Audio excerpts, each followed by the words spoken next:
Three signs na yung partner mo may ibang kinakausap na hindi mo alam. Number one, madalas na yang galit at irita sa'yo kahit wala ka namang ginagawa. Yung tinatanong mo lang, galit na agad. Alam mo yung OA na masyado.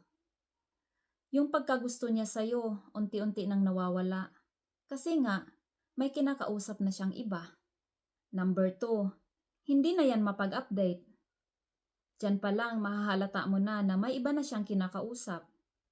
Kasi alam nyo, ang pag-a-update, napakasimple lang naman. Magchat-chat ka lang naman.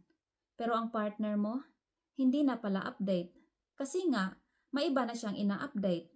At may iba na siyang kinakausap at nagugustuhan. Number three, hindi ka na gaanong chinachat. Hindi ka na inaayang mag-video call. Yun bang tamad na siyang kausapin ka? Yung dati, ang sipag-sipag, tapos biglang naging cold? Pagka ganon, pagtuunan mo ng pansin yan. Yung lagi na lang siyang irita sa'yo, hindi na pala update, hindi ka na gaanong chinachat. Huwag kang magbulag-bulagan, lalo na kung nararamdaman mong may mali. Kadalasan kasi sa hinala, totoo.